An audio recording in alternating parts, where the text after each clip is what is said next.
The Art of Seduction by Robert Greene is one of the most dangerous books ever written on human psychology. It reveals how influence, attraction, and manipulation operate beneath the surface. How people are drawn in, controlled, and ultimately conquered without force. In this video, we're going to explore the secret architecture of seduction. How the greatest seducers in history captured hearts, influenced rulers, and turned desire into power. You'll learn to recognize your own seductive nature, avoid the traits that kill attraction, and understand exactly what makes people fall under someone's influence. We'll uncover why real seduction isn't about beauty or charm. It's about psychology. How attraction begins with curiosity, grows through emotion, deepens into obsession, and ends in surrender. Each phase has its own strategy, its own danger, and its own reward. Before that, let's uncover the foundation of what makes someone a great seducer. Most people think seduction is about physical attraction, but real seduction is psychological, which means anyone can learn it. Every interaction is a chance to influence, to pull someone into your world. And the first step is to see through the eyes of a seducer. Here are the foundations. Aim your attention outward. Seducers study people. They watch. They listen. They slip into their skin until they know what makes them lose control. Because nothing kills attraction faster than self-absorption. Never push. Force triggers resistance. Approach from the side. Make things look accidental. And let your target feel like they're the one choosing you. Make them come to you. Seduction is a game of cat and mouse.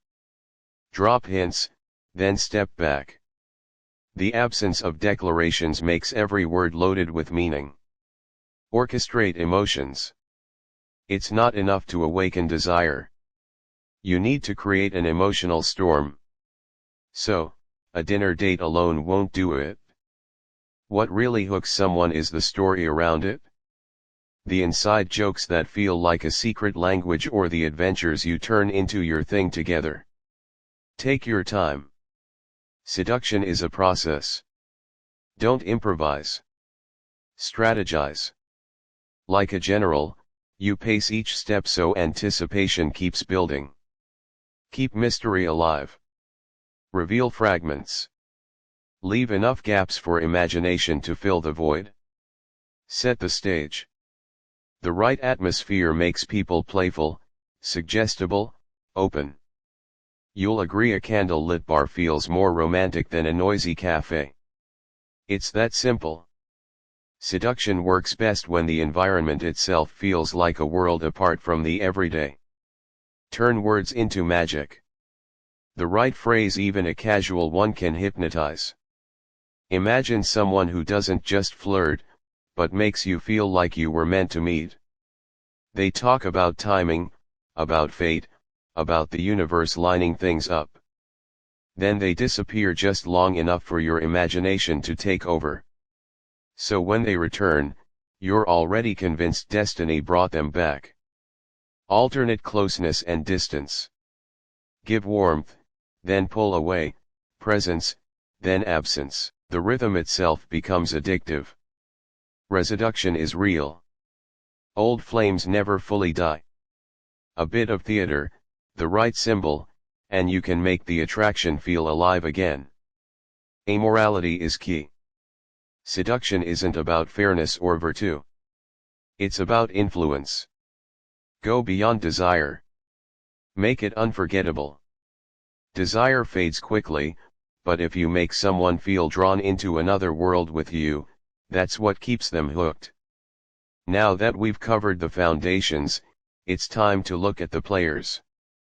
Because before you can seduce anyone, you need to know your own style. Act 1. What kind of seducer are you? Seductive role number 1, the Siren. The Siren is the oldest seducer in history. She represents the ultimate escape for men who feel crushed by responsibility. She offers a world where seriousness fades into pleasure and abandon. Take Cleopatra. Exiled from Egypt and robbed of power, she turned herself into a living dream. One night, guards rolled a carpet into Julius Caesar's chambers. The carpet unrolled and Cleopatra emerged half-draped, shining like something out of a dream. Caesar was taken by surprise. Soon she had him sailing down the Nile on a boat turned into a floating palace, temples, incense, music, while Rome fell into chaos in his absence. Caesar was too captivated to care. Years later, Mark Antony met the same fate. Around Cleopatra, duty disappeared. But Cleopatra wasn't the most beautiful woman in Alexandria. Her power came from transformation, constantly shifting her look, her mood, her aura, so no man could ever say he had figured her out. She embodied mystery itself. Centuries later, Marilyn Monroe mastered the same archetype. She knew attention could become power. The walk, the breathy voice, the mix of innocence and desire. On screen, men saw both a girl needing protection and a woman radiating sensuality. That contradiction was irresistible. Even when she tried to hide it, the energy was still radiating from her. This is the secret of the Siren. It's not about beauty. It's about turning yourself into a spectacle. She becomes exactly what the other person craves while never letting them fully possess her. That's why people can't stop chasing even when it destroys them. Cleopatra seduced empires. Monroe drove the world mad. If you want to play the Siren, you can't just show up. You have to perform. Elevate your presence. Let your voice, your movements, your style radiate both pleasure and danger. And most importantly, never give yourself away completely. The moment people think they own you, it's over. The Siren keeps them chasing the illusion. Seductive rule number 2, the Rake. Every woman craves to feel desired. Most men fail at this. They hesitate, they get distracted, or they hold back. The Rake is the opposite. He lives for women. His energy, his passion, his refusal to restrain himself make him irresistible. Take the young Duc d'Anjou. At court in Paris, he was notorious. He would do anything to reach a lover, even if it meant disguises, bribing guards, or risking arrest. In one tale, he slipped into a woman's chambers in disguise. She should have screamed, but the danger only made the moment more thrilling. Women even rivaled one another for his love. Their jealousy so intense it was said they'd duel for him. That was Richelieu's power. Irresistible passion that made women feel chosen, desired above the rest. That's the essence of the Rake. His energy is so unrestrained it overwhelms your defenses.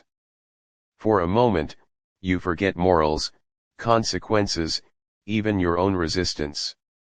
What sets him apart isn't beauty or charm. It's intensity. He makes the person he wants feel like the center of his universe. And that passion is both addictive and dangerous. The Rake doesn't pretend to be safe. The danger is the attraction. Women know he'll never be faithful, but that's exactly why his attention feels so addictive. Better one wild night with him than a lifetime of neglect with a respectable husband. With the Rake, form matters more than content. It's not about what you say, it's how you make the other person feel. His reputation as reckless, dangerous, impossible to control, only fuels his power. If you are to play the Rake, stop holding back. Let yourself go. Pour all your attention into the other person until they feel like the only one in the world. Your lack of restraint isn't weakness. It's the fire that draws people closer. And always hint at risk and darkness so they feel part of something rare and thrilling. Seductive role number 3, the ideal lover. Each of us carries inside us an ideal either of what we would like to become or of what we want another person to be for us. Our ideal is something we feel is missing inside us. Maybe it's adventure in a life trapped in routine. Maybe it's beauty, art, or passion buried under responsibility. These unfulfilled dreams never disappear. They wait for someone to awaken them. The ideal lover steps in to embody those missing pieces. They don't just offer romance. They awaken desires people thought had died long ago. Take Madame de Pompadour. She rose from obscurity to charm King Louis X 15th. The king was bored, tired of endless mistresses who offered only the same pleasures. Pompadour gave him something different. Constant novelty, elegance, and a mirror to the greatness he wanted to see in himself. In her apartments at Versailles, she staged theater, music, costumes, philosophy. She didn't just entertain him, she elevated him, making him feel like a man of culture, not just a king. For 20 years, she ruled France by becoming what Louis was missing. That's the power of the ideal lover. They don't give you what you already have. They give you what you crave but can't find. The key is attention. The ideal lover listens for the small frustrations people reveal when they think no one is paying attention. Then they become their answer. The ideal lover doesn't just offer romance, they awaken the dream you thought was lost. Seductive role number 4, the dandy. Most people feel trapped in the role society assigns them. Men must be masculine, women must be feminine, and everyone is expected to play by the rules. The dandy breaks that. They blur boundaries, creating an image so fluid, so free that they awaken the desires people usually try to hide. Take Rudolph Valentino, the silent film star of the 1920s. On screen, he was graceful, almost feminine in movement. Yet, he carried an edge of danger. In The Sheik, audiences watched him carry an English woman into the desert, caught between threat and tenderness. Women fainted in theaters. When Valentino died at 31, more than 100,000 mourners filed past his coffin. He wasn't the most conventionally masculine man, but that was the point. He reflected women's own femininity then overpowered them with masculine boldness. That contradiction made him irresistible. The female dandy is just as powerful. Lou Andrea Salami, a writer and psychoanalyst, captivated some of the brightest men of her time. Nietzsche proposed to her only to be devastated by her refusal. Freud admired her intellect and drew her into his inner circle. Maria Rilke, one of the greatest poets of the century, became her lover and never recovered from her influence. She had radiant charm, but she also carried independence, intellect, and even a streak of cruelty usually reserved for men. That blend left brilliant men confused, fascinated, and addicted. That's the magic of the dandy. Contradiction, masculine and feminine, tender and cruel, playful and serious. The ambiguity itself is magnetic because people can't quite figure you out. To embody the dandy, don't follow the script society hands you. Write your own. Play with appearance, manner, even gender roles. Be unpredictable, but always graceful. People will project their hidden desires onto you, and in trying to figure you out, they'll fall deeper under your influence. Don't give a damn about pleasing others. Live for pleasure. Surround yourself with beauty and treat life itself as an art. That's why the dandy seduces without effort. They make freedom itself look magnetic. Seductive role number 5, the natural. Think about children. They don't need techniques to win people's attention. Their laughter, curiosity, and innocence disarm you instantly. Adults may roll their eyes, but deep down, everyone craves that same freedom. The natural embodies this power. They possess childlike qualities, spontaneity, sincerity, and playfulness that make them irresistibly charming. Around them, you drop your guard and you're transported back to that golden age. Naturals make a virtue of their weaknesses. They can seem naive, vulnerable, even a little helpless. And that draws sympathy, protection, and desire. At the same time, they remind us of something we buried under adulthood, unself-conscious joy. Napoleon Bonaparte was a natural, famous for ambition and unstoppable determination.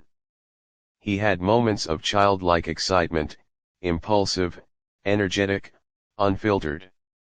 He was magnetic.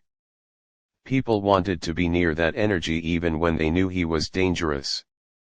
The natural isn't childish. They aren't naive. They revive what's been lost.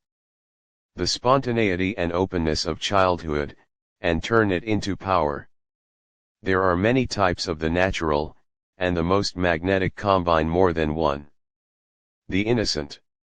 They seem naive, a little uncertain about the world. In an adult, that innocence is disarming and often funny.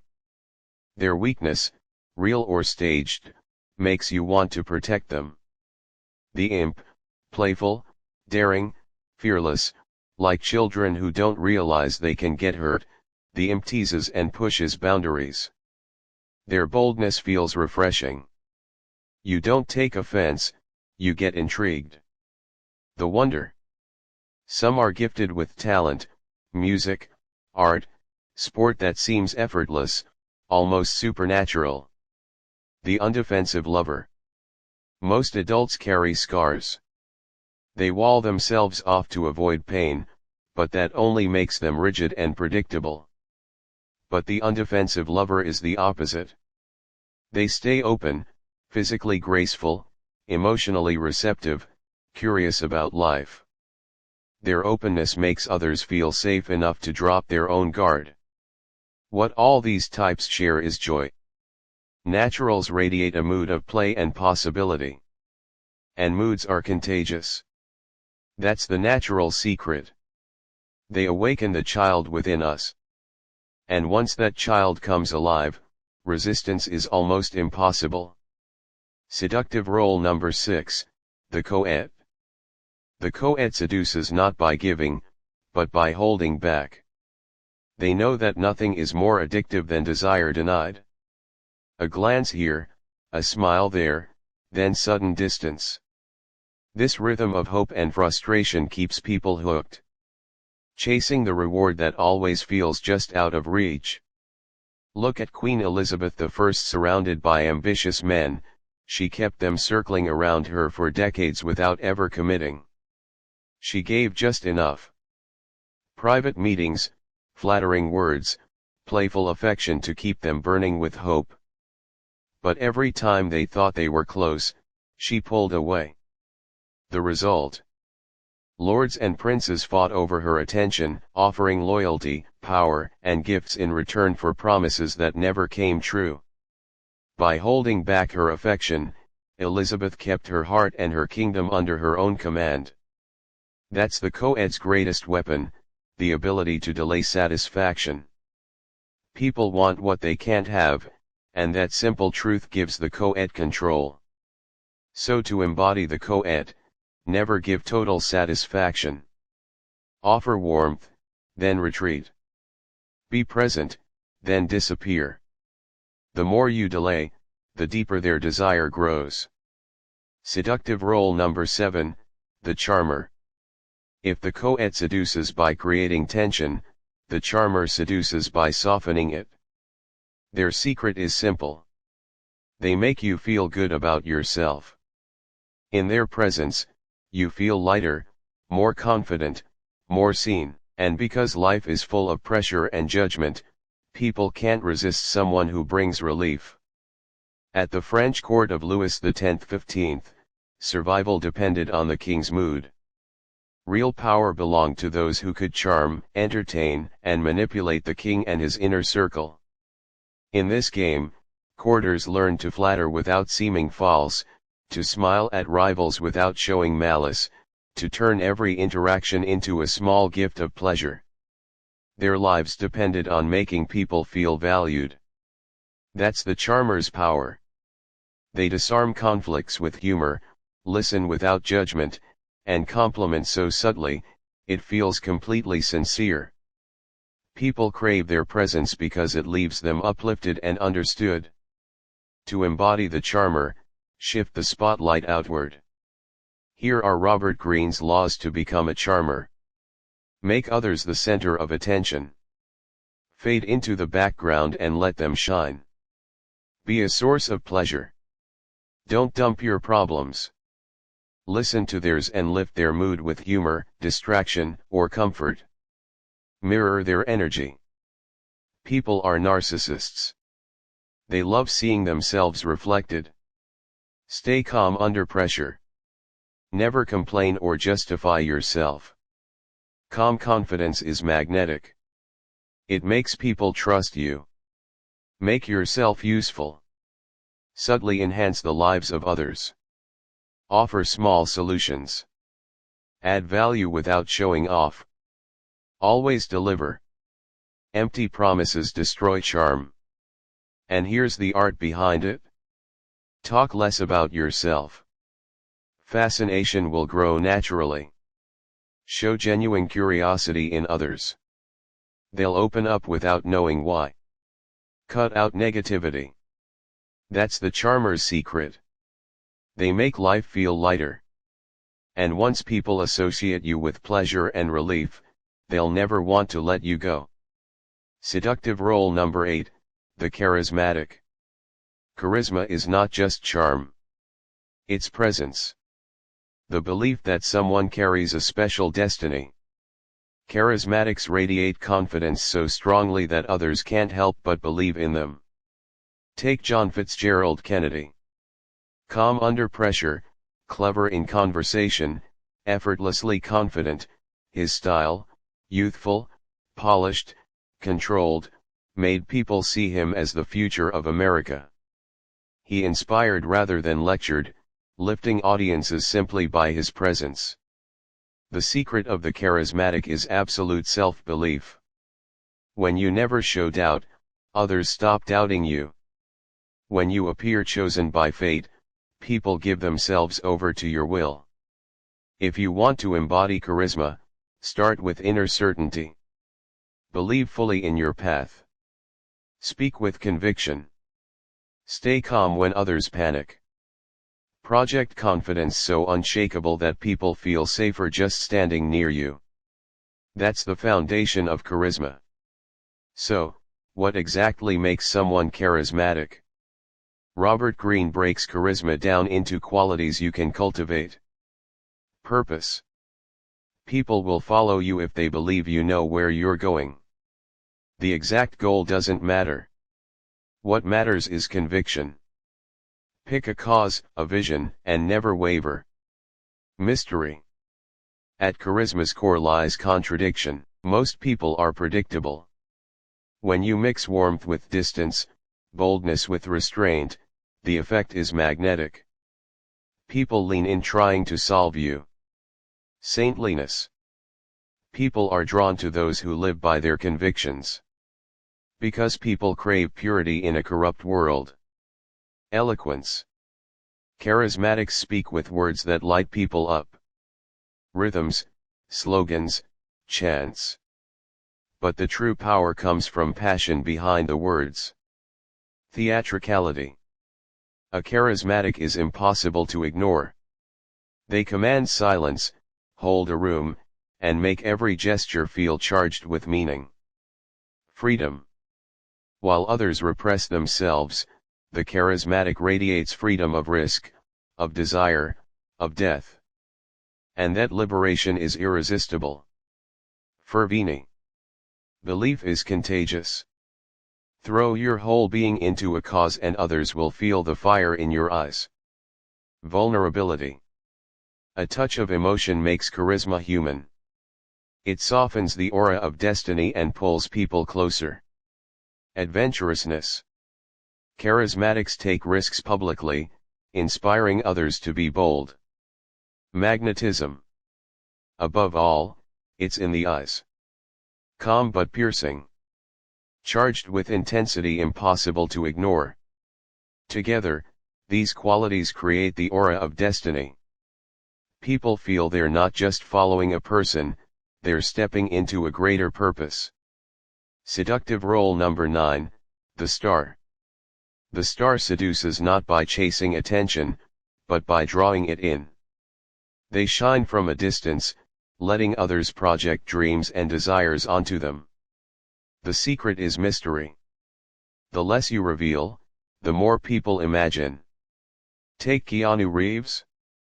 He doesn't chase attention. He moves quietly, avoiding the noise of fame. That silence became his aura. People project their own stories onto him. Kindness, wisdom, even sadness. The less he reveals, the more we imagine. And that's what makes him magnetic. That's the essence of the star. They don't compete. They captivate by embodying mystery and distance. They feed our craving for escape from everyday life, offering a life we can only dream about. But the danger is exposure. Show too much and the aura breaks. So, how do you become a star? Greene lays out the keys. Presence. Your style, your look, your aura. Something about you must fill the room. Mystery. Keep your tone, your face, your image slightly blank so others project their desires onto you. What they imagine is always stronger than reality. Selective revelation. Drop hints without showing the full picture. A cause you care about, a secret passion. James Dean did this. His interest in Eastern philosophy and the occult made him seem deep, unknowable, even haunted.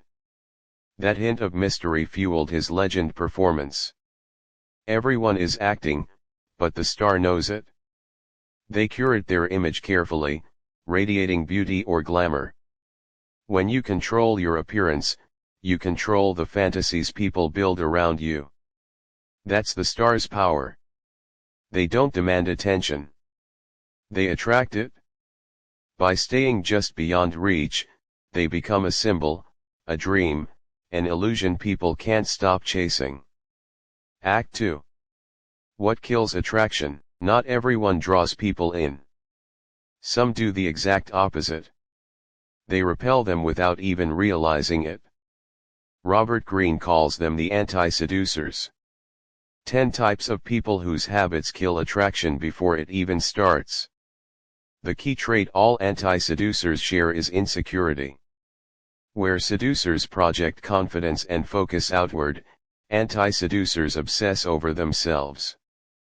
They talk too much, impose too much, demand too much.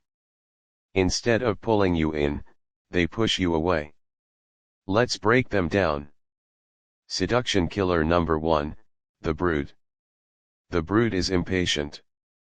They think desire can be forced, rushed, taken by demand. But real seduction is a dance. The waiting is part of the pleasure. The brood skips all that, breaking through defenses and killing attraction. Think of the pushy guy who texts 20 times in an hour. The manager who thinks authority equals admiration. The date who rushes intimacy before any real connection.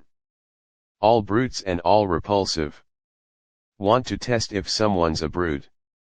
Make them wait. A true seducer grows more magnetic with time. A brute grows irritated, demanding, even angry, exposing their weakness. Seduction killer number 2, the vain. The vain make everything about themselves. They obsess over how they look, how they sound, how they're perceived, while giving you nothing in return. You've met someone like this before. Whatever the topic, they twist it back to themselves. At first, you might admire their confidence, but soon it feels unbearable. Their need for validation drains all the pleasure from the interaction. Or the friend who turns every story into a monologue about themselves. They don't make you feel special. They make you feel invisible. That's why vanity kills attraction. A real seducer flips that. They make you the center of the story. They ask questions. They listen. They reflect your best side back to you. And that's what makes their presence addictive. So if you want to avoid this trap, shift your focus outward. Stop performing and start getting curious. Let others shine in your presence. Because genuine curiosity is so rare, it leaves people wanting more. Seduction killer number 3, the miser. Nothing ruins desire faster than a lack of generosity. It's not just about money. Misers are tied with everything. Time, affection, attention. Instead of creating abundance, they create scarcity. Being around them feels like being starved. At royal courts, it was obvious. The generous courtiers filled rooms with banquets, gifts, and laughter. The misers sat holding tight to their purses, refusing to risk or give. People mocked them because cheapness doesn't just reveal frugality. It shows a small spirit. Robert Greene calls the miser the worst kind of anti-seducer. Why? Because seduction is about expansion. It's about making someone feel bigger, freer, more alive. The miser does the opposite. Their refusal to give makes you feel smaller just being in their presence. This behavior hasn't gone anywhere. Think of the date who insists on splitting the bill down to the last cent. The friend who never shows up unless it benefits them. The partner who treats affection like a ration, giving you the bare minimum instead of warmth. That's miser behavior and it pushes people away. The cure is simple. Generosity is magnetic. It doesn't have to mean money. It can be attention, laughter, a thoughtful gift, or even just time spent making someone feel valued. These gestures create the atmosphere where desire can grow. But holding back always kills desire. Seduction killer number 4, the chatterbox. Seduction is built on silence, mystery, and suggestion. The chatterbox kills all three. They can't stop talking, usually about themselves, and in the process, they erase intrigue. You've met this type. You ask a simple question, and suddenly you're drowning in details you never wanted. At first, you nod politely, but soon it feels suffocating. Instead of being intrigued, you're looking for an escape. Think of the date who gives you their entire life story before the appetizers arrive. The coworker who mistakes small talk for a TED Talk. All chatterboxes and all exhausting. They don't see the real issue.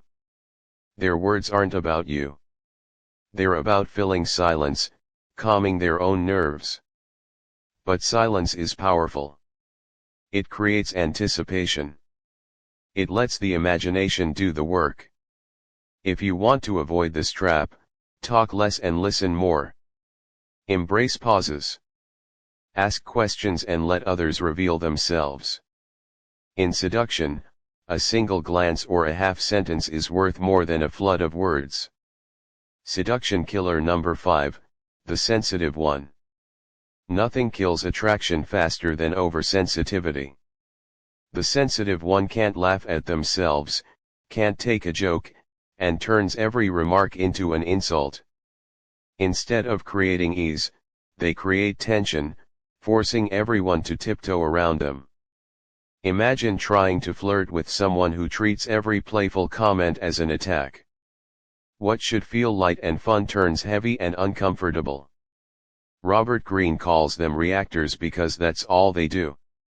React to protect their fragile egos. They're so focused on themselves, they can't relax, can't play. But seduction thrives on playfulness. Think of the friend who gets offended at every joke in the group chat, or the colleague who treats casual feedback like a personal attack. Being around them isn't fun. It's exhausting. If you want to avoid this trap, learn to laugh at yourself. Let small, minor things slide. Stay playful. A sense of ease is seductive. But someone who turns every moment into an injury, they kill the mood instantly. Seduction killer number 6, the bumbler. If the brute kills attraction with force, the bumbler kills it with nervousness. They overthink every move, trip over their words, and radiate self-doubt. Instead of making others feel comfortable, they spread their own awkwardness. Seduction depends on confidence and flow, a pause at the right moment, a playful remark, a glance that holds. These create momentum. The bumbler has none of that. They hesitate, apologize, second guess. What should feel smooth and natural becomes uncomfortable. It's like dancing with someone too nervous to lead. You don't lose balance because of your own steps, but because their uncertainty throws you off. That's the effect of the bumbler. Their awkwardness becomes yours. Robert Greene's point is simple. Seduction requires boldness. Even small acts like holding eye contact, leaning closer, or making a light joke demand confidence. The bumbler ruins it by constantly showing doubt. And you see them everywhere. The date who keeps saying sorry after every sentence. The colleague who fills every silence with nervous laughter. Their insecurity makes everyone else feel insecure, too. To avoid this trap, practice presence. Stop thinking about yourself and focus fully on the other person. Boldness isn't perfection. It's forward movement without hesitation. When you stop overthinking, you stop bumbling, and others can finally relax into your lead. Seduction killer number 7, the suffocator. Seduction needs space. Desire grows in the gap between what you want and what you can have. The suffocator destroys that gap. They become dependent, demand too much, and overwhelm you with attention before desire has a chance to grow. A perfect example of this comes from Josephine Bonaparte. She was adored by many men, but she constantly rejected those who chased her too openly. She preferred lovers who kept her guessing, who gave her room to breathe. To her, too much passion felt like a kind of cage. That's the trap of the suffocator. They confuse love with control, believing that constant giving will make them indispensable. But that kind of giving comes from fear, not confidence. And fear kills desire. Think of the partner who texts 10 times before you even reply once. The friend who demands constant reassurance and attention. They think it's love, but it feels like pressure. To avoid this trap, learn restraint. Hold back. Give space. Let the other person come towards you instead of chasing them down. Real seduction isn't about flooding someone with affection. It's about leaving just enough distance that they lean in, craving more. Seduction killer number 8, the moralizer. Seduction is a game. It thrives on play, pleasure, and freedom. The moralizer kills all of that by turning pleasure into guilt. They lecture, they judge, they shame you for your desires or pressure you to follow their standards. Instead of making life feel lighter, they make it heavier. And nothing is less seductive than someone who makes you feel trapped or shamed. The partner who criticizes every little pleasure, your food, your drink, your shows, until you feel guilty for enjoying anything. The friend who turns every conversation into a lecture about what's right or wrong. The date who constantly pleases language, jokes, or behavior, making you feel like you're under review instead of at play. That's moralizer energy, and it kills attraction instantly. Robert Greene's advice is simple. Drop the judgment. Stop trying to fix or correct people. Seduction is about freedom, not rules. A true seducer doesn't limit others with morality. They free them to let go and enjoy. Seduction killer number 9, the windbag. A single word well placed can be seductive. The windbag doesn't get this. They drown you in endless talk, explanations, and stories. Instead of creating intrigue, they bury you in noise. The windbag's real problem is insecurity. They fear silence, so they rush to fill it. But silence is what keeps people hooked. A pause, a glance, a suggestion. These leave room for desire to build. Seduction grows in what's left unsaid. Think of the date who never lets you get a word in. The co-worker who turns a 5-minute update into a 30-minute monologue. Or the friend who explains every tiny detail of their day until you're exhausted. That's windbag energy, man. It pushes people away. If you want to avoid this trap, remember less is more. Speak with rhythm. Use words to hint, not explain. Let silence do the work for you. Seduction killer number 10, the vulgarian. Vulgarians are careless in appearance and shamelessly obvious about what they want. Their lack of restraint makes everything around them lose its magic, and nothing kills attraction faster than feeling ordinary. The vulgarian doesn't understand subtlety. They show off their money, dress without style, or push their desires so directly that all mystery disappears. Instead of creating fantasy, they force reality in your face. Think of the date who shows off about their car or salary in the first 5 minutes. The person who overshares intimate details before any trust is built. That's vulgarian energy. It doesn't seduce, it repels. The lesson is clear. If you want to be seductive, elevate the mood. Pay attention to detail. Refine your tastes, your words, your gestures. Lift others out of the ordinary and make them feel special. Don't show off. Hint. Don't grab. Invite. The vulgarian traps people in ugliness.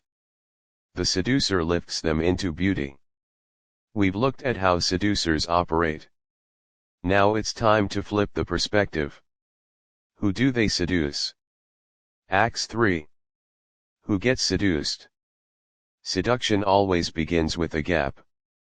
Nobody feels complete. Everyone carries some emptiness, a hunger for romance, adventure, validation, or escape. And the people we fall for are usually the ones who seem to fill that missing piece. The mistake most people make is looking only at surface traits. What someone says about themselves or how they act in public. But that's not where desire lives. A timid person may secretly crave courage. A strict moralist may secretly crave forbidden pleasure. People wear masks to hide their weaknesses, but their true desires always reveal themselves in the way they look at you or in what they choose to share. If you pay attention, those signals reveal what they're missing. That's your leverage. The more precisely you identify it, the more power you have because you can become the one who fulfills it. But Greene gives 2 warnings.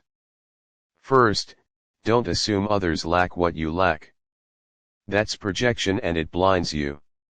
Second, never try to seduce your own type. 2 people missing the same piece are like puzzles with the same hole. Nothing fits. So, how do you figure out what someone craves? Chapter 1, The Target Types. Greene breaks it down into 4 basic personality types. Each carries a hidden need.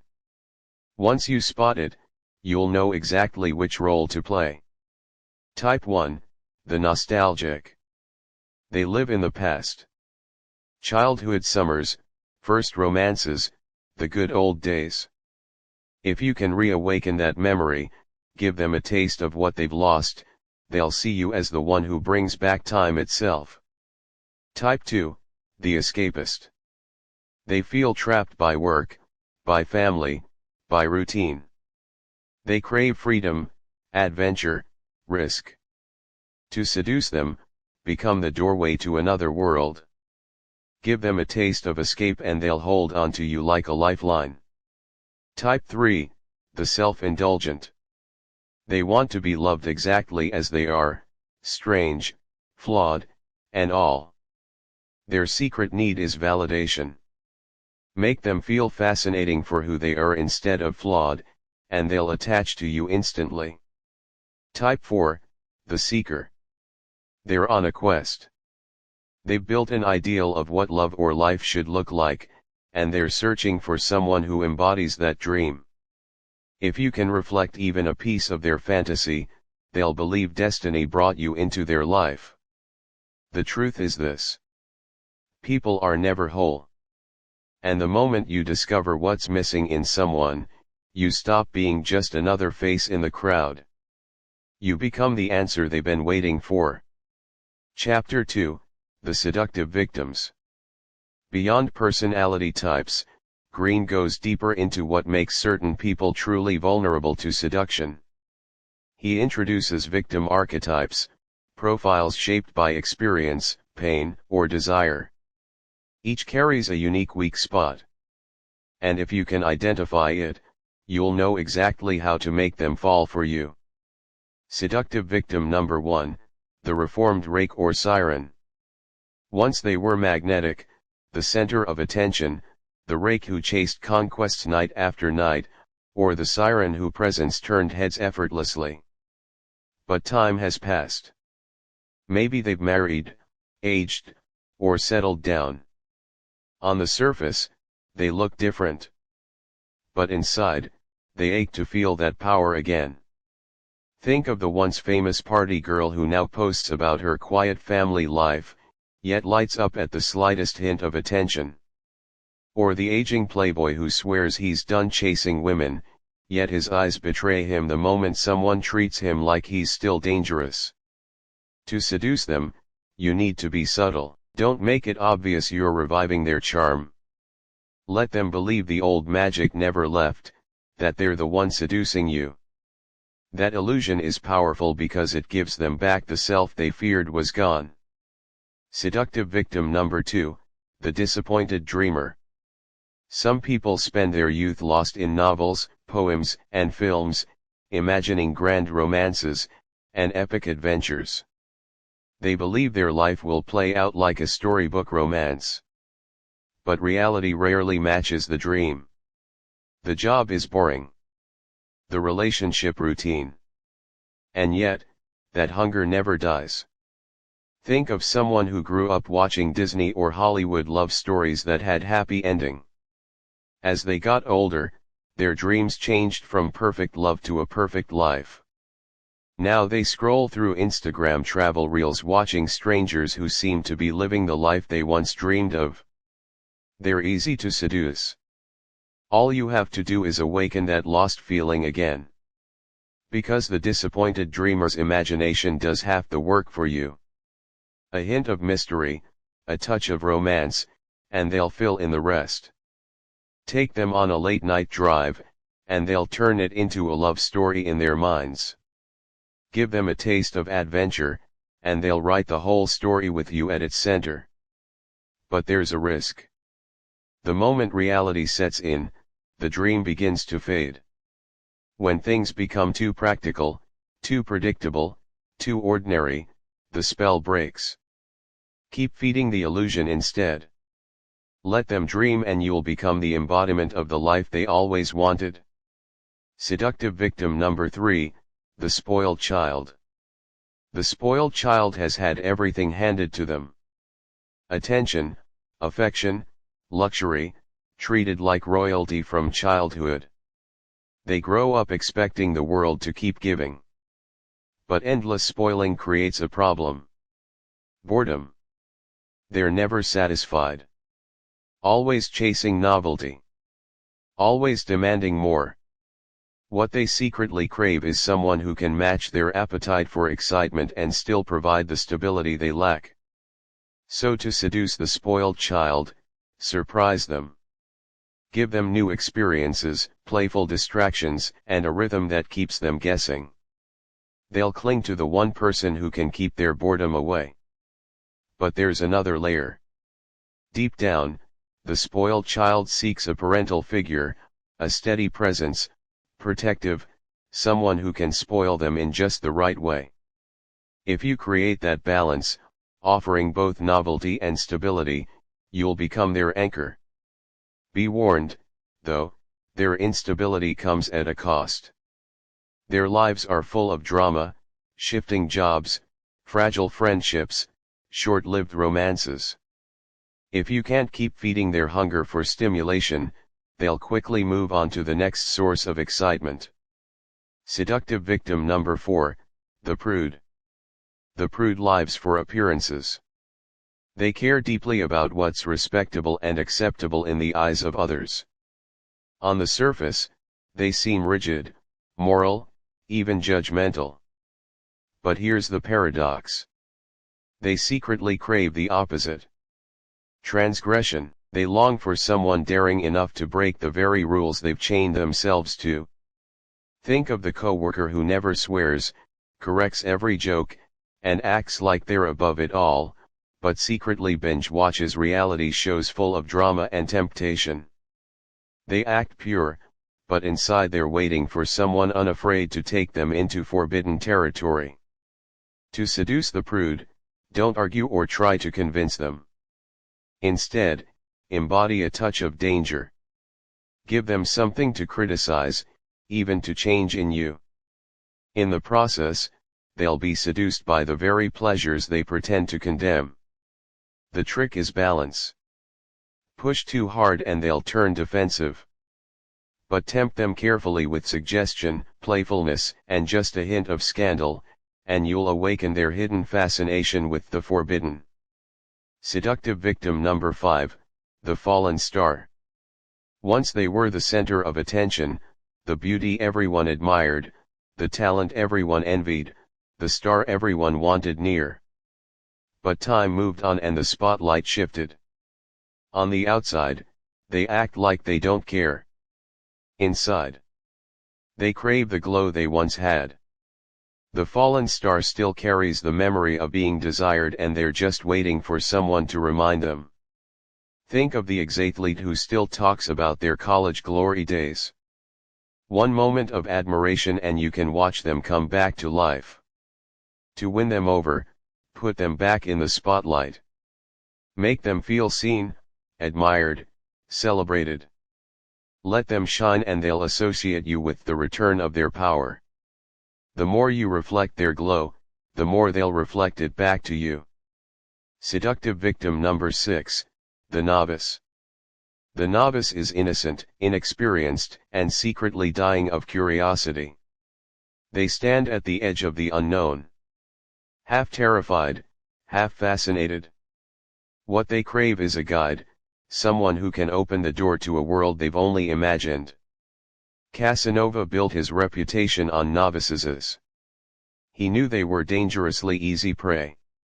With one girl, he acted playful and harmless, like a companion who seemed safe.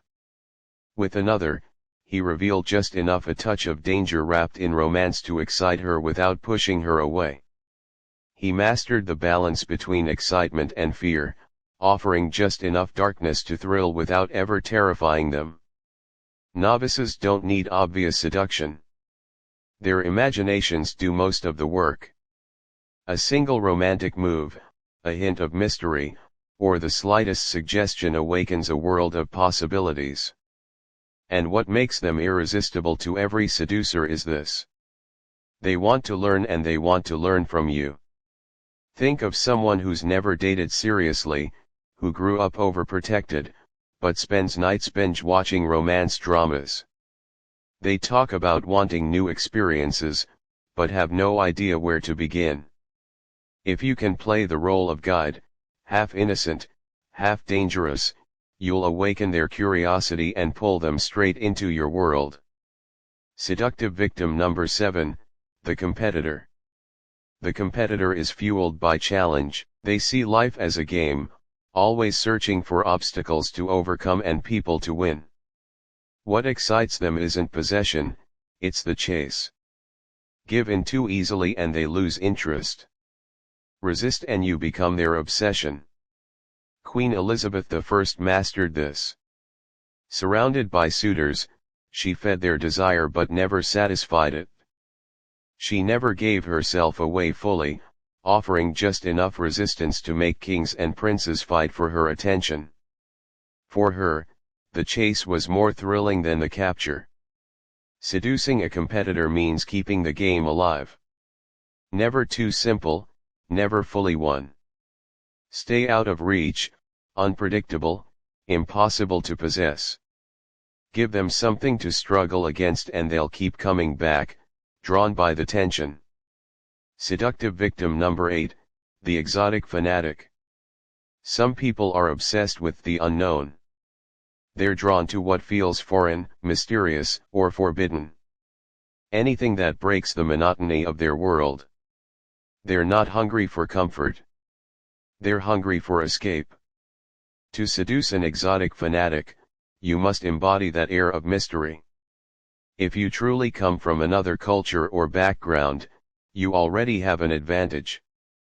If not, you can still create the illusion through rare tastes, a distinctive style, or simply by refusing to follow the crowd. Think of the person who collects souvenirs from every country, listens to world music, or idolizes free-spirited travelers on Instagram. They're fascinated by what they don't have. Present yourself as the doorway into that world, and they'll chase you for the thrill of escape. Seductive victim number 9, the drama queen. For some people, calm is unbearable. They need turbulence, emotional highs and lows that make them feel alive. These are the drama queens. For them, quarrels, jealousies, tears, and reconciliations aren't problems. They're fuel. The drama queen is easy to recognize. They'll tell you stories of betrayal, heartbreak, and chaos. Look closer and you'll see that much of it is self-created. Picture the person who can't go a week without posting a crisis on social media or who turns every romance into a cycle of explosive fights and tearful reunions. They're not looking for stability. They're addicted to the highs and lows. To win over a drama queen, you have to play along with their game. Keep them off balance, charm, withdraw. Provoke a touch of jealousy. Don't give them calm, give them fire. The more chaos you create, the deeper they'll fall because you're giving them exactly what they secretly live for.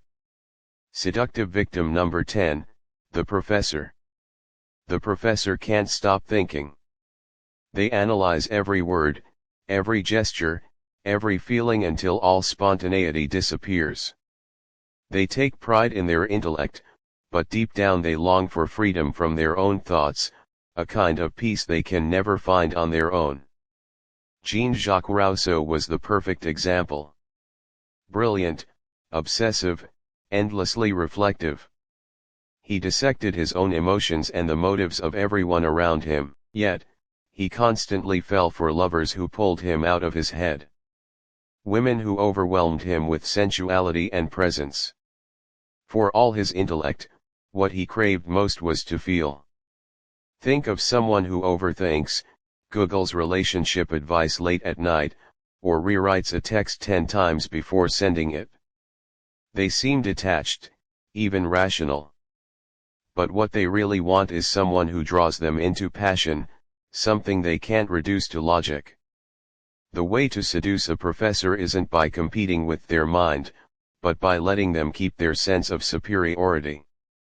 Instead, give them what no amount of analysis can deliver.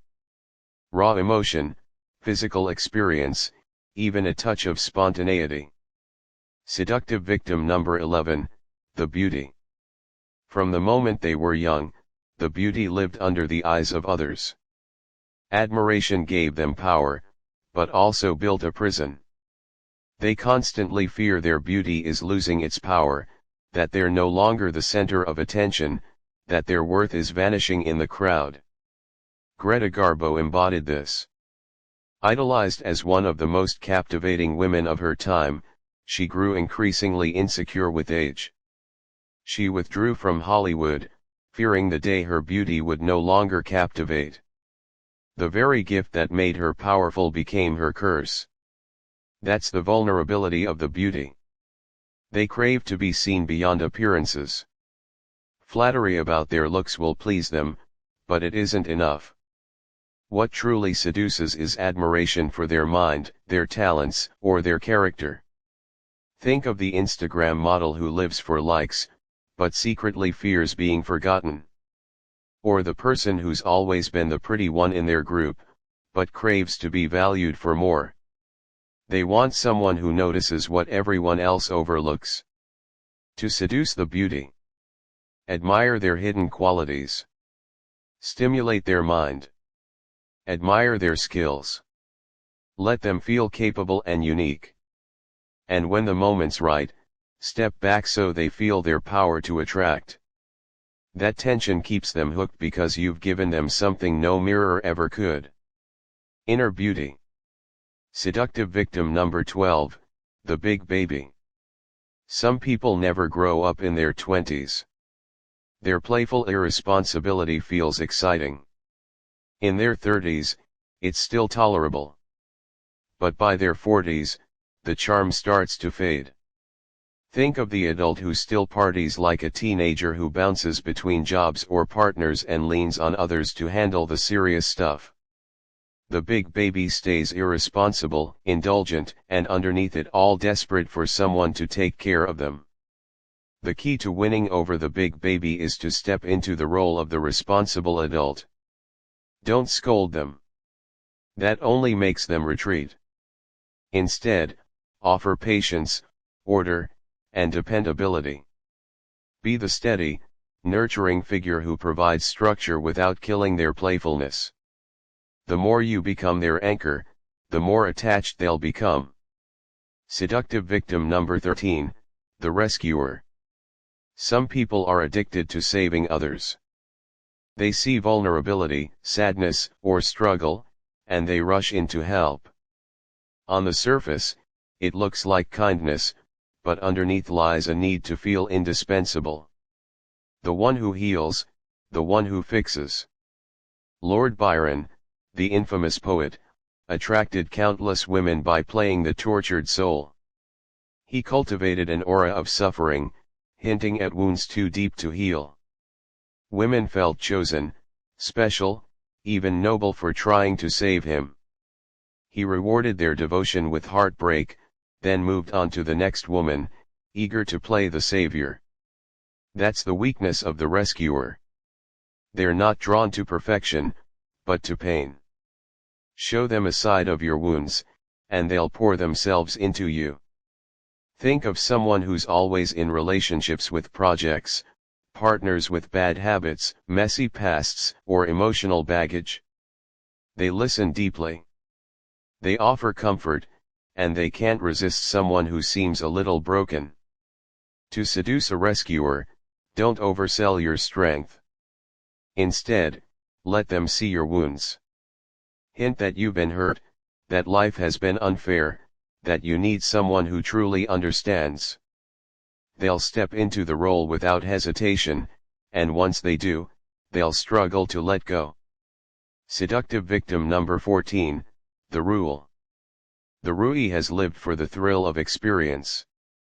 They've chased every desire, tasted every pleasure, but excess breeds boredom. They've seen it all, done it all, and now nothing excites them. Think of the burned-out celebrity who's been through countless affairs. They seem untouchable. But when they meet someone playful, uncorrupted, or seemingly pure, their armor begins to crack. What excites them isn't another pleasure. It's the reminder of what they've lost. The joy of wanting to win over a roe bee, be innocent, but never entirely theirs. Because they don't want what's easy, they crave the thrill of pursuit. Seductive victim number 15, the idolater. Some people can't live without something or someone to believe in. They're always searching for a figure to admire, someone who lives above the ordinary world. These are the idolaters, and their emptiness makes them especially easy to seduce. What they truly want is someone who embodies their ideals. It could be strength, purity, rebellion, or creativity. Whatever they admire but feel they lack. Present yourself as that figure and they'll project their desire onto you. Think of superfans who obsess over celebrities or spiritual gurus. They follow every post, every word, desperate for meaning. Their devotion isn't really about the person. It's about filling the emptiness inside themselves. To seduce an idolater, don't hold back. Show yourself. Embrace theatricality, conviction, and presence. Become the embodiment of what they long for and they'll fall completely under your influence. But Greene gives 2 warnings. First, idolaters are restless and suspicious. Their minds overanalyze everything. The way to disarm them isn't through more words or reasoning. It's through physical stimulation. Take them on adventures, lead them into passion. Carry them into physical thrills, sex, movement, excitement, anything that silences their doubts and strengthens their devotion. Second, idolaters often struggle with low self-esteem. Don't try to fix it. Reassurance or praise will only clash with their own self-doubt.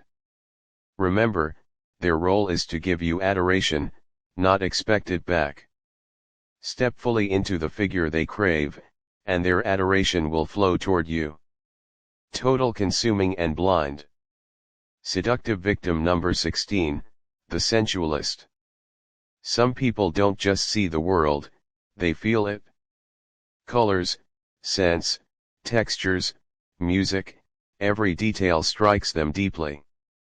These are the sensualists. Their weakness is simple. When you overwhelm their senses, you overwhelm them. To seduce a sensualist, master detail. Take them somewhere beautiful. Surround them with music, fragrance, and color. Use touch, taste, and texture. The more senses you awaken, the weaker their defenses. Think of someone obsessed with fine dining, design, or travel. Their Instagram is a gallery of sunsets, outfits, and aesthetic shots. They're not just showing off. They're chasing experiences that make them feel alive. With a sensualist, don't rely on words. Build an atmosphere. Every choice matters. The music playing, the way you dress, the scent in the air. Create a world that delights their senses, and they'll be yours without even noticing. Seductive victim number 17, the monarch.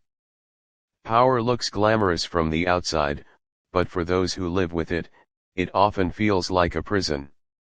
Monarchs, CEOs, leaders, everyone flatters them, fears them, or wants something from them. What they rarely get is honesty, equality, and real intimacy. And that's their weakness.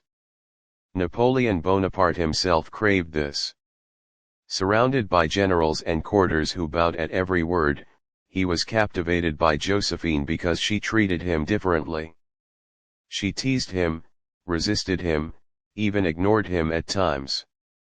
For a man idolized by armies, that kind of indifference felt irresistible. To seduce a monarch, you must break through their isolation. Think of the celebrity who lives in a bubble of assistants, fans, and yes-men. They don't need more adoration. What they crave is someone who dares to see the person behind the image. Someone who can joke with them, challenge them, even say no. The monarch doesn't want another servant. They want someone bold enough to break through their loneliness. Seductive victim number 18, Therogenous. Most people feel trapped by gender roles. Men are expected to act one way, women another. But deep down, many long to explore the side of themselves they've been forced to hide. That's the power of the androgynous. Oscar Wilde embodied this with his sharp humor and flamboyant style. He blurred the line between masculine and feminine. Both men and women were drawn to him because he gave them permission to break free from roles that felt suffocating. That's the vulnerability of the androgynous target. They're looking for someone who reflects the hidden side of themselves. Someone who makes them feel whole by combining qualities they've been told to suppress. Think of how many people today are captivated by artists or influencers who mix masculine and feminine energy through fashion, style, or personality. For those who feel repressed, being near someone fluid is liberating, even irresistible. To seduce the androgynous, don't box yourself in. Show strength and softness, boldness, and sensitivity. Let them see that you're not bound by rules. The more you blur the lines, the more they'll feel they can finally explore their own hidden self with you as the guide. Act 4. How does seduction actually happen? Congrats on making it this far. By now, you've seen every side of the game. You know what kind of seducer you are, the qualities that draw people in. You've spotted the anti-seducer traits that kill attraction. And you've met the targets, their desires, their weaknesses, the emptiness they want someone to fill. So, now comes the real question. How does seduction actually happen? Because seduction isn't a line, a look, or a single clever move. It's a process. You don't rush to the goal.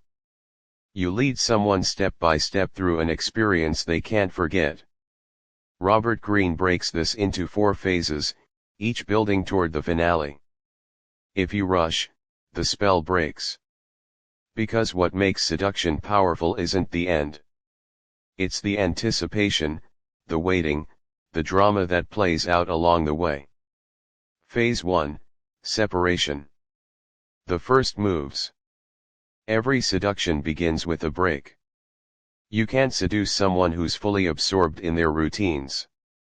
First, you have to pull them out of their ordinary world by stirring curiosity.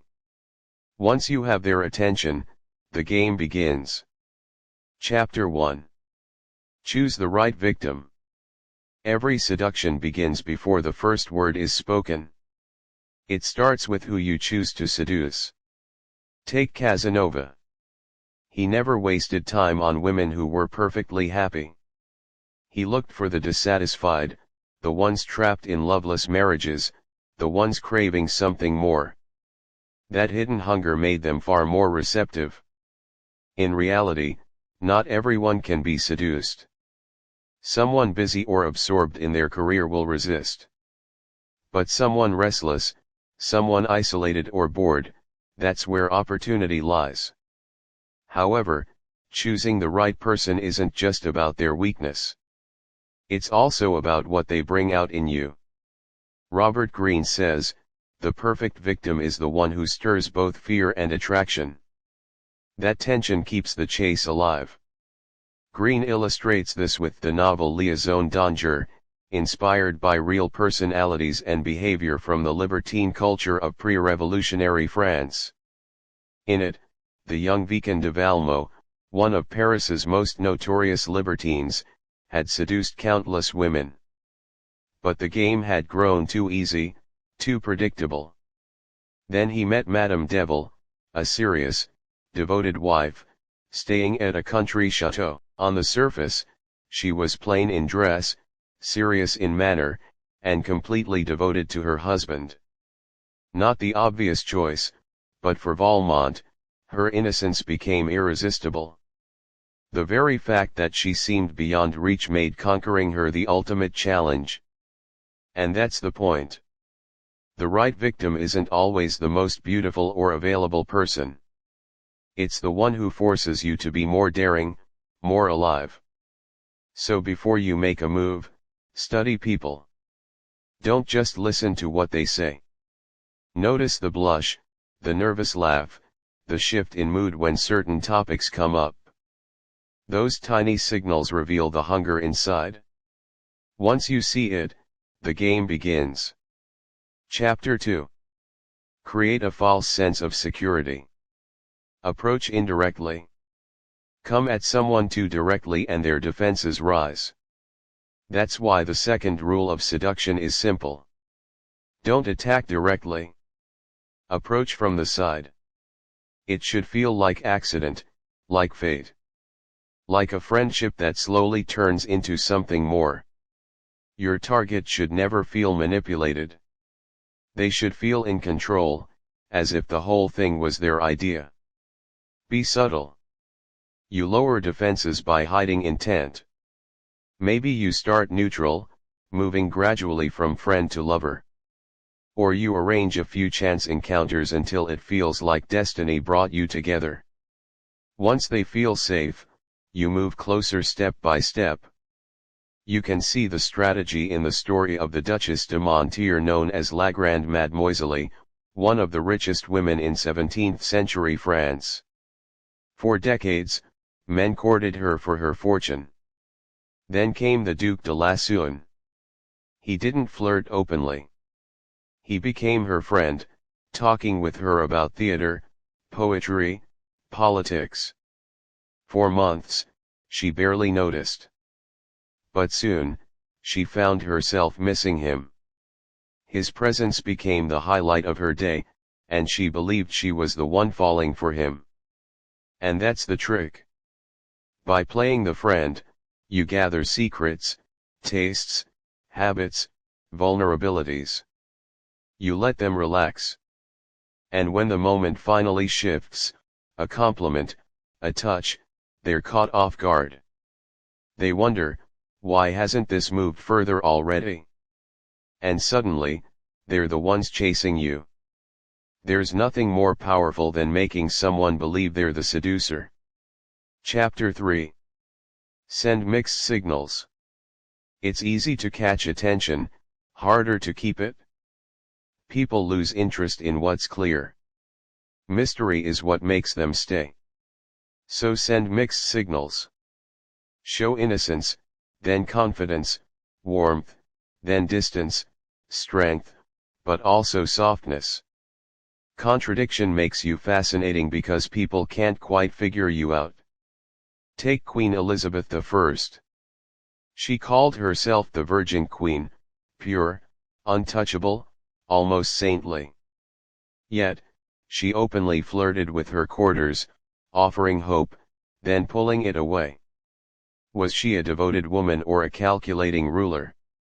That paradox kept powerful men obsessed with her for decades. Seduction lives on these contradictions. The moment people start wondering who you really are, they begin filling in the blanks with imagination, the most powerful fuel you can awaken. Once they start imagining, they're hooked. So, if people expect politeness, add a provocative twist.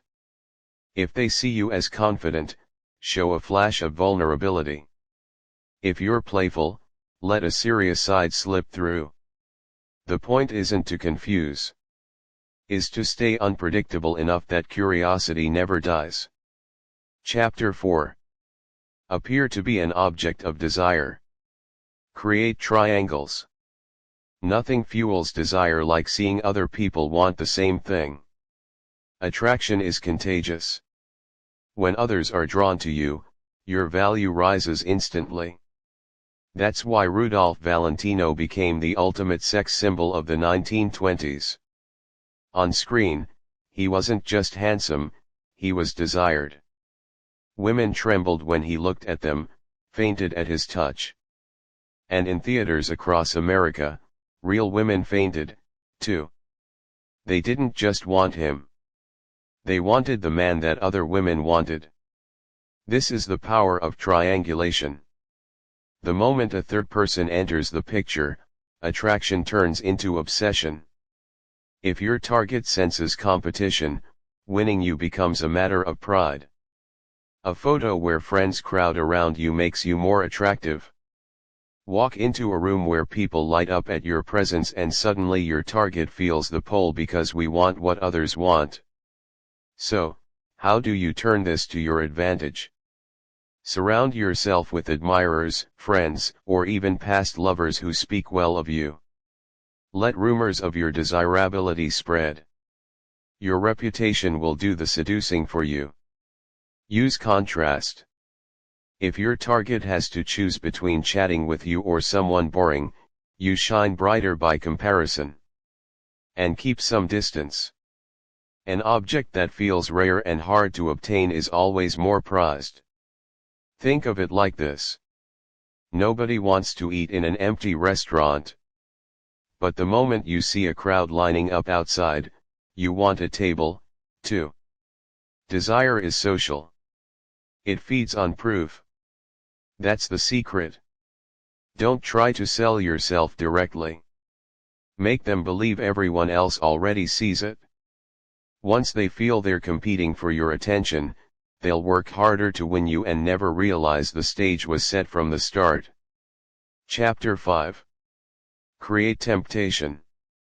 By now, your target is intrigued. But curiosity alone doesn't last. To pull someone closer, make them feel something is missing. Then position yourself as the answer. That's how curiosity turns into desire, through temptation. The rule is simple. Build desire, but never satisfy it. Seduction isn't about giving, it's about holding back. You frustrate just enough to keep them hooked. Look at Casanova himself, who fell victim to the young courtesan Charpillon. From their first meeting, she warned him she'd ruined him. Each time he thought he'd conquered her, she pulled back, giving only a hint of pleasure. The chase consumed him until he confessed he would have bankrupted himself for a single kiss. That's temptation, and it works best when it's just out of reach. Give them fragments, not the whole, a touch of skin, a hint of danger, a suggestion of a secret life. Their imagination will do the rest. And imagination is far stronger than reality. Let's say you post a photo. You're in front of a sunset, half smiling, eyes turned away from the camera. You didn't say where. You didn't say who you're with. You didn't say what happened. To someone scrolling, that's not about location. It's emotional. They don't crave your life. They crave the feeling you represent. They feel you're the missing piece that makes them whole. Chapter 6. Keep them in suspense. What comes next? Nothing kills desire faster than predictability. The moment someone feels they know what you'll do next, the interest fades. That's why every great seducer creates suspense, keeping others slightly off balance, always wondering what's coming. Casanova mastered this. He delayed pleasure, staged little dramas, told stories that always hinted at more. Every moment of waiting was thrilling. Every delay made the release 10 times more powerful. And suspense isn't just about holding back. It's also about rhythm. A well-timed absence, a sudden shift in tone, a word that hangs longer than it should. These small moments of uncertainty bypass logic and go straight to emotion. But suspense requires control.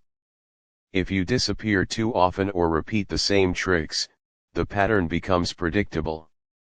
Repetition kills desire as surely as routine does. The secret is variation. Sometimes warmth, sometimes distance, sometimes silence, sometimes intensity. Not as contradiction, but as pacing, like a story unfolding, where each moment holds just enough tension to keep them wanting more. Suspense is the art of timing, striking emotion before reason catches up. So ask yourself, when people are with you, do they already know how it ends, or do they leave wondering what will happen next time? If it's the latter, you've done your job. Chapter 7. Master the art of insinuation. The most seductive words are not spoken directly. They slip in sideways. Half said, half hidden. When something is too obvious, people put their guard up. But suggest it, and it slips past defenses, straight into imagination. Benjamin Disraeli, Queen Victoria's Prime Minister, mastered this with her. He never flattered her openly. Instead, his compliments seemed accidental, a remark about her intelligence, a joking nod to her presence. Because they felt unplanned, each landed deeper. Soon, she was enchanted by the one man who never seemed to be trying. That's the essence of insinuation. Planting ideas so subtly that your target believes they thought of them first. A passing glance, a slip of the tongue, a touch that seems unintentional. Each suggests desire without ever saying it. An insinuation works because it gives the illusion of freedom. Your target feels in control, unaware you're guiding their thoughts. The best suggestion mirrors their own emotions, reflects their values, or reflects a connection they already feel, but timing is everything. Make your insinuations when they're relaxed or distracted, when reason is quiet. Finally, remember, ambiguity is a double-edged sword. If you're too vague, your meaning may vanish or be misread. If you're too direct, you break the magic. Early on, that's fine because mystery attracts. Later, when the moment is right, clarity seals the connection. Chapter 8. Enter their spirit. You can't change people by arguing with them.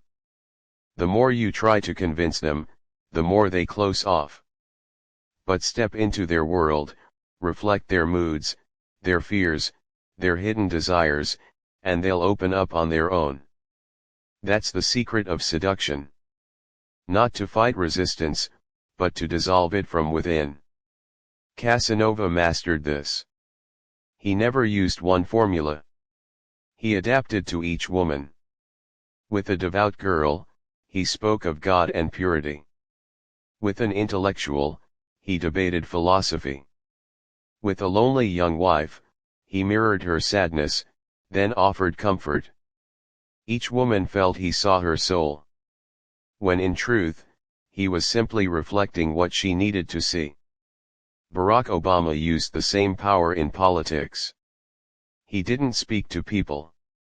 He spoke like them. In a room of factory workers, his rhythm slowed with students. His tone became curious and idealistic. Everyone felt he understood them. Not because he told them what they wanted to hear, but because he mirrored how they saw themselves. In the end, it always comes back to this. People are narcissists. They don't fall in love with you. They fall in love with themselves reflected in you. When you mirror their inner world, their guard drops. They open up. And in that moment, you slip into their imagination and stay there. But the real power comes when you mirror not just who they are now, but who they want to become. If they dream of adventure, play the co-adventurer. If they long for refinement, reflect elegance back at them. In you, they see both their current self and their ideal self. That's the paradox of seduction.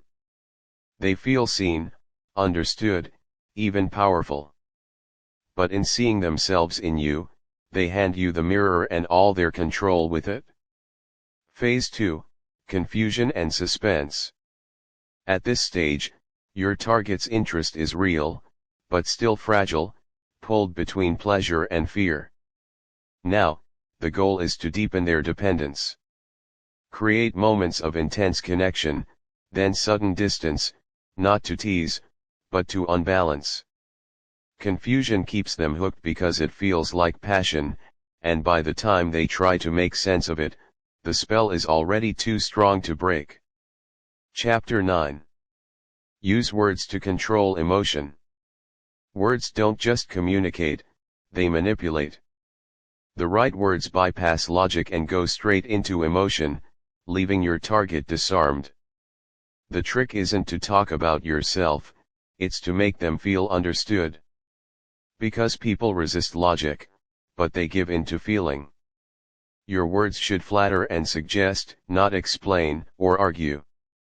Keep your language vague and open to interpretation. A half promise, a playful phrase, a compliment that sounds like a joke. These stay in the mind far longer than anything clear or direct. They let the other person imagine what you mean, and that imagination does the work for you. Don't waste time on facts or explanations. Plant ideas through rhythm and imagery, never explanation. Use words that paint a feeling instead of proving a point. A single sentence like, "It's strange how calm I feel when you're here," has more power than a long speech. Casanova understood this in his letters. He never declared love directly. He wrote with rhythm and suggestion, just enough for his lovers to fill in the blanks. They didn't fall for his words. They fell for what those words made them imagine. So, keep your words focused on feelings, not facts. But don't overdo it. Too much poetic language sounds fake. Sometimes silence after a loaded phrase is what creates the most desire. The goal isn't to convince, it's to create a feeling. Once someone feels instead of thinks, they stop questioning and start believing. Chapter 10. Pay attention to detail. Seduction doesn't live in spectacle. Grand gestures impress for a moment, but they look staged, even suspicious. But tiny, thoughtful details, those slip past defenses. They feel real. They make someone feel seen. In seduction, the smallest touches often carry the greatest weight. Rudolph Valentino understood this. He didn't just rely on his looks. Every detail was deliberate. The cut of his clothes, the way he moved across a room, the exotic sets in his films. And because of that precision, audiences didn't just watch him, they entered his world. A closer example is Timothée Chalamet. He seduces like Valentino through precision disguised as ease. Every glance, every pause, every gesture feels unplanned yet perfectly placed. His clothes look effortless but are chosen with intent. His voice never rushes. Even silence becomes part of the performance. He doesn't demand attention. He draws it detail by detail until presence itself feels magnetic. That's the secret. Seduction lives in atmosphere, not argument. The right gestures, timing, and rituals make every moment feel intentional. Wearing a color they once admired, a casual comment that proves you were listening. These small things whisper, this isn't random. You matter. Details also serve another purpose, distraction. They keep the mind busy while you guide the emotion. When someone focuses on the small things, they stop noticing the bigger picture. And sometimes the most powerful detail is silence. A pause, a glance, an object left behind. So remember, master the details, and you won't need grand displays. Every small move becomes a message they can't quite explain, and that's what keeps them hooked. Chapter 11. Poeticize your presence. Seduction dies in the everyday when you're predictable. It comes alive when you become a feeling, when your presence means something. Lord Byron understood this perfectly. He lived as if his life were a poem. Scandals, romances, exotic journeys. Women didn't just want him, they wanted to be part of his story. By turning himself into a legend, he made attraction feel like fate. That's the principle.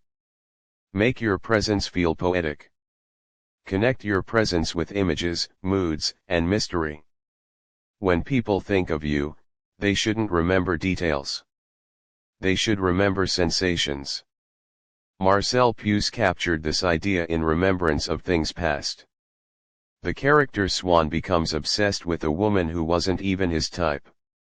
What captivated him wasn't her beauty.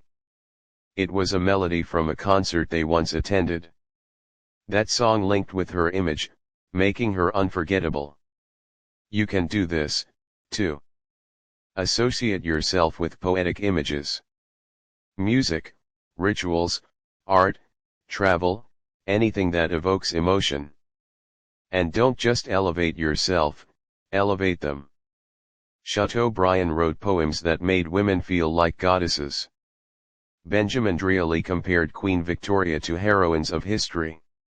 When you idealize someone, they begin to see you as the only one who revealed that light. And in lifting them up, you lift yourself with them. Chapter 12. Disarm with vulnerability. Power and confidence impress people, but they also intimidate. If you seem untouchable, people stop trusting you, but show a crack of weakness, and their guard drops. They feel empathy, even tenderness. And in that moment, they're disarmed. Think of Princess Diana. She carried the weight of royalty, a global icon defined by protocol and power. Yet, beneath the crown, she let the world see her humanity. Where others in the royal family appeared distant, she showed warmth, a shy glance during interviews, a trembling voice, a tear she didn't try to hide. Those moments broke the illusion of perfection that usually surrounds power. She made people feel close to someone who by title should have been untouchable. And the more she showed her fragility, the more powerful her presence became. That's the principle. A touch of vulnerability humanizes you. It makes others feel important, strong where you're not. And in that imbalance, attachment grows. It all comes down to moderation. Too much weakness looks pathetic. Too much strength feels threatening. The art is in the mix. Show emotion only at rare moments. A flash of shyness, a trace of doubt, a hesitation in your voice. These little cracks make you real. They lower suspicion and deepen trust. And this principle extends far beyond love. In politics, a show of doubt or humility makes ambition feel sincere. A single moment of honesty can hide endless calculation. People relax, convinced they've seen your true self while your plans unfold undetected. So don't hide your flaws. Use them. A touch of weakness is enough to disarm, to humanize, to draw people closer. Chapter 13. Confuse, desire, and reality. The perfect illusion. Everyone lives partly in a dream, imagining adventure, success, or escape. Enter that dream and make it feel real. The trick is to blur the line between what's real and what's imagined. Cleopatra is the perfect example. For Caesar and Mark Antony, being with her felt unreal, as if they were living in a story rather than the real world. She wrapped reality in ritual. The perfume, the light, the atmosphere, every detail made them feel as if they'd stepped out of reality and into a dream. That's the essence of illusion. Giving someone the feeling their deepest dream has come alive. It can be as simple as creating moments that feel just a little magical. A dinner that feels like a scene from a movie. A shared trip that feels like escape. A night drive that feels endless, like you've left time behind. An ordinary place made unforgettable because of how it felt. That's how illusion works. It transforms the familiar into something unreal, out of a dream. But keep it subtle. If it feels too forced, it breaks. Start with what's real, like familiar places, and add subtle symbols, gestures, or words that make it feel almost magical. This way, what they feel will seem completely real. The diplomat Bernard Bourseau learned this in the most dramatic way. In the 1960s, he fell in love with Shai Pu, a Peking opera singer who lived as a woman. From the start, the signs were there, but Borso's desire was stronger than truth. He wanted the fantasy to be real, so he believed it. For nearly 20 years, he lived inside that illusion, even raising a child she claimed was theirs. What he didn't know was that she was passing his secrets to Chinese intelligence. His love had blinded him so completely that he couldn't see the manipulation. When the truth finally surfaced, he still struggled to let go because belief built on emotion resists reality. That's the real power of illusion. It doesn't trick the mind. It seduces the heart. Today, illusion is used by inspirational leaders, captivating artists, and influencers, all building their personal brand online. They take reality and edit it. Add atmosphere, beauty, and story until people stop seeing the difference between the real and the ideal. In the end, illusion turns ordinary life into story. Without it, you're just another person in the real world. With it, you become unforgettable. Chapter 14. Isolate the victim. An isolated person is a vulnerable person. The less support they have from friends, family, or routines, the more they turn to you for stability. But isolation can't feel like exile. It has to feel like privilege, like stepping into a secret world that only you two share. Rasputin understood the power of isolation. When he met Tsarina Alexander of Russia, she was already surrounded by court gossip and political enemies. But inside she was terrified. Her son, the heir to the throne, suffered from a deadly illness no doctor could cure. Rasputin appeared as a savior, claiming he could ease the boy's pain. He wasn't a doctor or a priest, just a spiritual impostor with a gift for persuasion. But he didn't just heal, he comforted. He told her what no one else dared to say, that God had chosen her, that she was misunderstood, that her faith gave her strength. While others at court mocked him, Rasputin quietly fed her belief that only he understood her. Soon she trusted him more than her advisors, even her husband. He became her refuge.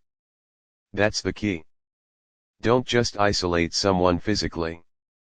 Isolate them psychologically. You surround them with attention. Reshape their routines and slowly make your presence feel like oxygen. But timing matters. Move too fast and they'll panic. Take away their comforts too soon and they'll resist. The art is making isolation feel like luxury, an escape from the ordinary, a secret garden they never want to leave. This principle extends far beyond romance. Leaders and visionaries use it, too. Gandhi asked his followers to renounce family ties and devote themselves fully to the cause. JFK offered America a new frontier, calling people to leave behind the comforts of the past and face new challenges, space exploration, civil rights, and global leadership.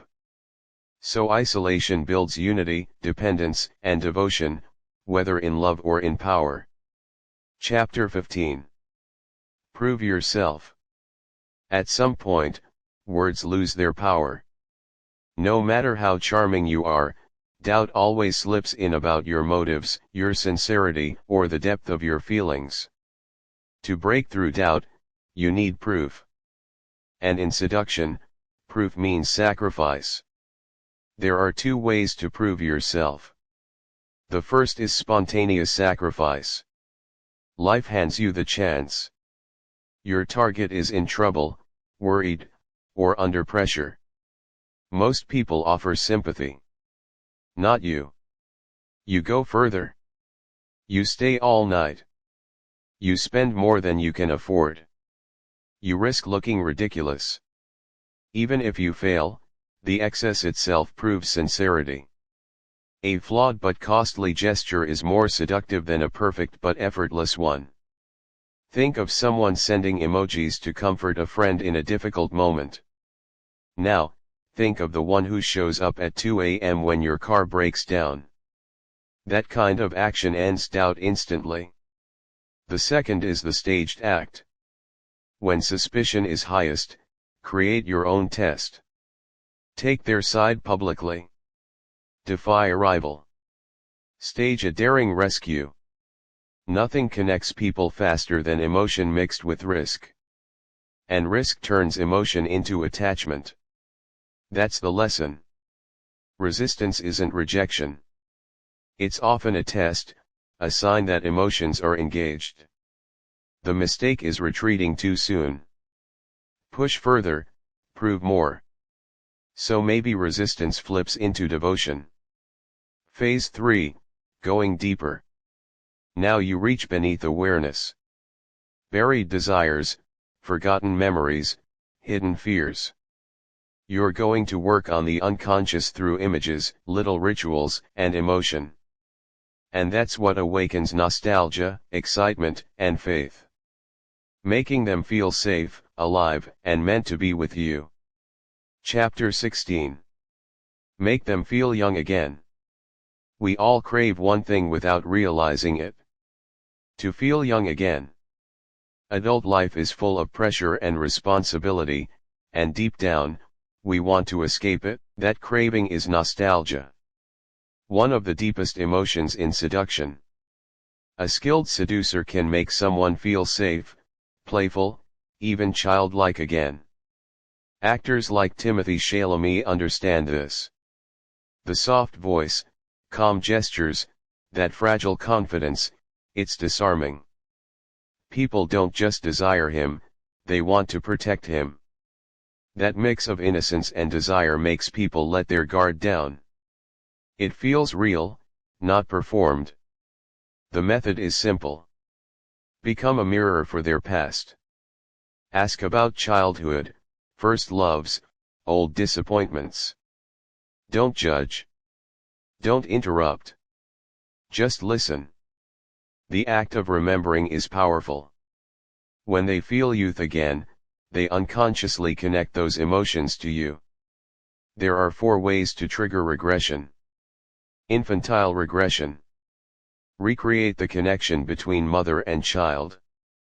Surround them with warmth and laughter. Let them misbehave if they want. When innocence returns, control follows. Oedipal regression. Step into the parental role. Be loving but occasionally firm. A touch of discipline feels like care. The secret is balance. Give them the affection or approval they once needed and they'll never want to lose you. Ego-ideal regression. Bring back the spirit of a first crush. We all once idolized someone, a romantic hero, an artist, an adventurer. Reflect that image and they'll relieve that same intensity through you. Reverse parental regression. Here you take on a more innocent role, almost childlike, playful, and disarming.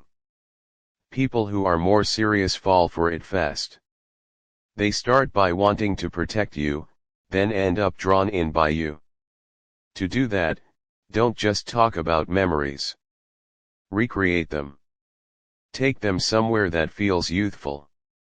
Mirror their disappointments, then offer yourself as the answer they never had. Chapter 17. The pleasure of breaking rules. Nothing creates desire like what's forbidden. The moment something feels off limits, attraction doubles. Affairs, age gaps, or relationships that cross social lines burn with a fire that safe love never has. Forbidden stories always fascinate us. When Prince Harry chose Meghan Markle over royal protocol, the world split between outrage and obsession. Breaking the rule made their love feel bigger than the crown. That's the secret. Show a glimpse of darkness, cruelty, or danger. Let others sense that you don't fully respect the limits.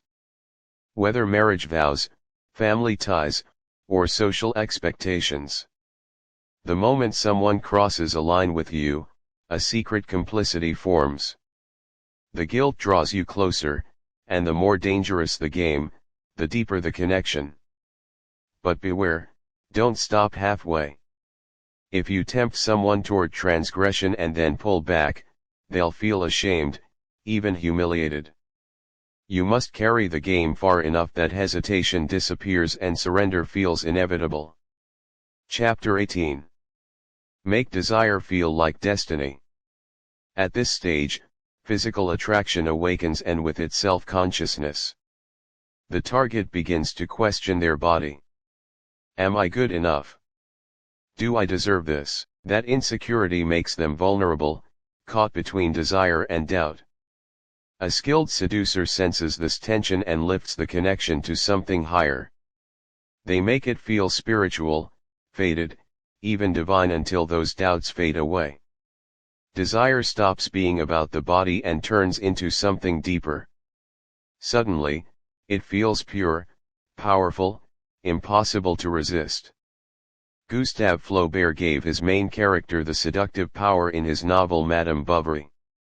Rodolphe doesn't pursue Emma with direct desire. He speaks of destiny, of the stars, of higher truths. He makes their affair feel destined. And Emma abandons herself to him, believing it was fate, not weakness, that had drawn her in. So don't make it just about bodies. Make it about something higher. Present yourself as someone guided by something greater than desire. Keep your motives vague so they imagine unseen qualities in you. Wrap the connection in art, poetry, or culture until physical desire feels like the union of souls. Chapter 19. Mix pleasure with pain. Kindness can charm at first. But if that's all you give, desire dies. Predictability is the death of seduction. To keep someone hooked, you need contrast. Warmth mixed with coldness. Tenderness spiced with fear. Highs that feel higher because they follow the lows. Josephine understood this. She kept Napoleon addicted not with constant affection but by alternating passion with rejection. One day she showered him with attention. The next she turned cold and distant. The uncertainty drove him mad. Desperate to win her back. Remember that pleasure alone fades. But when it's mixed with pain, it becomes addictive. Give attention, then withdraw. Offer comfort, then provoke jealousy. Even a touch of cruelty makes the relief of reconciliation feel irresistible. The more someone suffers for you, the deeper they fall into the cycle where pain fuels desire and breaking free feels impossible. Chapter 20. Lead the target to the point of no return. Every seduction begins as a game. You tease, you charm, you build anticipation, but at some point games turn serious. And seduction is a journey you can't let end halfway. Hesitation becomes dangerous because once desire builds, it needs direction. To keep the connection alive, you must lead your target to the point of no return. A place where retreat feels impossible and leaving you would feel like losing themselves. Napoleon lived it. Josephine made him cross that line step by step through passion, humiliation, and memory. Even after their divorce, his letters showed he could never let go. He had invested too much, sacrificed too much. No rival could compete with what he had already lost to her. That's the essence of power in seduction. Irreversibility. You draw them deeper through shared secrets, sacrifices, and guilt until they no longer separate their identity from yours. What began as pleasure becomes dependency. They've crossed too many lines, told you too much, risked too much to ever turn back. Phase 4, Conquest. Here, seduction shifts from the mind to the body. Their thoughts are filled with you now. They're vulnerable, ready to give in. But don't rush this moment. Hold the tension a little longer. Let them chase you, desperate to close the distance. Chapter 21. Let them chase you. If you're always the pursuer, the other person grows passive. They stop giving energy and desire fades. To bring it back to life, you have to reverse the roles. Step back and make them come to you. Casanova mastered this art. He knew when to vanish just long enough to leave a trace of doubt. That absence made women anxious, their imagination doing all the work. Soon they were chasing him, desperate to prove they hadn't lost his interest. The trick is to delay your reply, create an unexpected silence to make them question themselves. Doubt turns into panic, and panic turns into pursuit. It's a primal reaction. As children, we learned love through rejection. Our mother gave us warmth, then pulled away. To win her back, we mirrored her affection. That same pattern rules adult desire. Some seducers start the game from the opposite side. They begin with absence itself, using mystery to make the other person chase from the start. Think of the person who reveals little. The artist who stays just out of reach. The leader who makes attention feel rare. What's hidden always feels magnetic.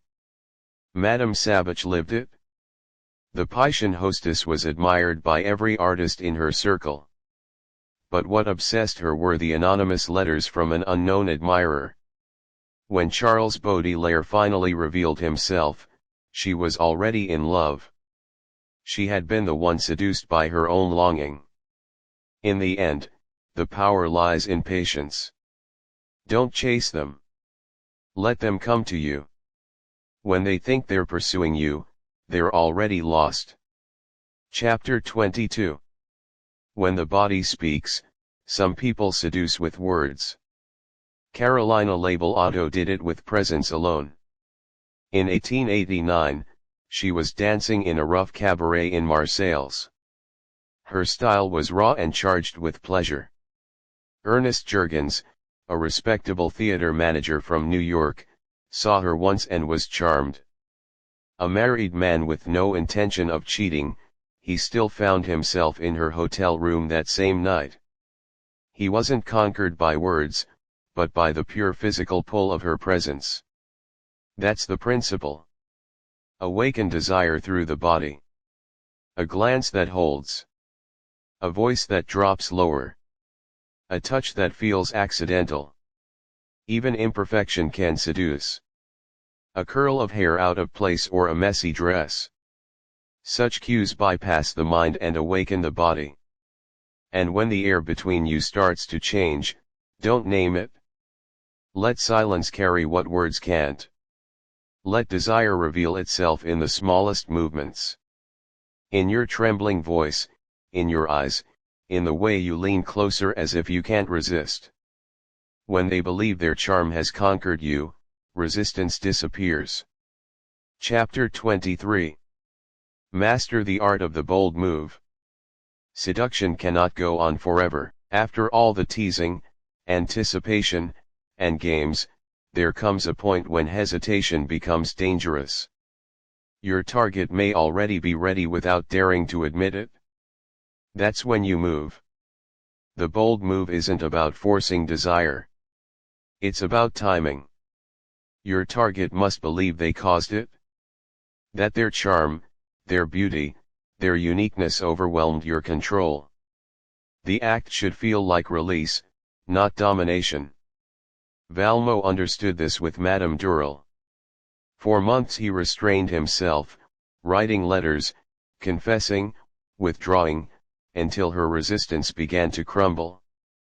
At last, when her eyes betrayed nervous desire, he made his move. The suddenness shocked her, but also relieved the unbearable tension. She gave in, believing it was her weakness, not his boldness, that led to it. The Duc d'Ischla mastered this as well.